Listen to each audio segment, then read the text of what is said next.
Je vais vous partager aujourd'hui 2 astuces que je fais chaque fois que je participe à un événement, que ce soit à une conférence, à une formation, à un atelier ou soit quand j'assiste au culte. Je fais toujours ces 2 choses et je voudrais aussi vous les partager pour que vous puissiez le faire demain, puisque je suis sûr qu'elles vont vous aider en tant surtout qu'entrepreneur. La première des choses, vous devez avoir l'habitude de participer à des événements, pour acquérir de l'information.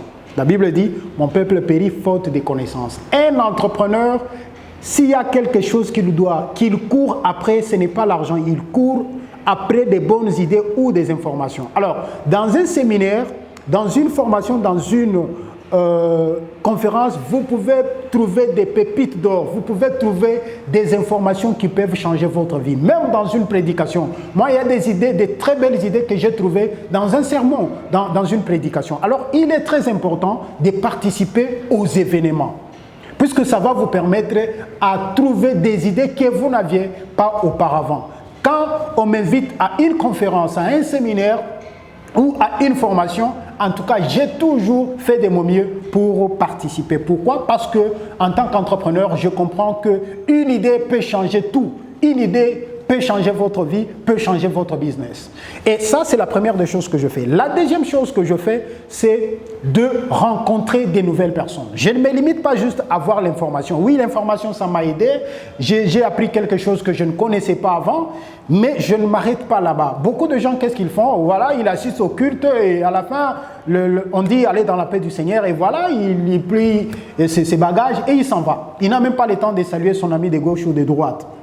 Mais vous avez des produits, vous avez des services que vous êtes en train de vendre et vous priez Dieu pour qu'il vous envoie des clients. Mais vous avez un frère de votre église, vous avez une agence de voyage, mais le frère de votre église a un projet de voyager. Mais vous terminez, vous partez, vous le laissez là, il a un projet et qu'est-ce qu'il va se faire? Il prie avec vous, il va acheter dans une autre agence.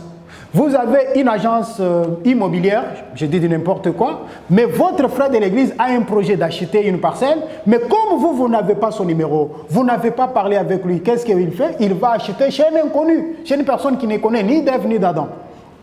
Vous avez un service traiteur, votre frère a un projet de se marier, mais comme vous n'avez pas parlé avec lui, vous avez rencontré cette personne qui a même l'argent, qui est en train de chercher votre service ou votre produit, et voilà, la personne va acheter ailleurs. Pourquoi? Parce que vous ne lui avez pas parlé. Voilà, en tant qu'entrepreneur, vous devez savoir sortir de votre zone de confort, aller vers les autres.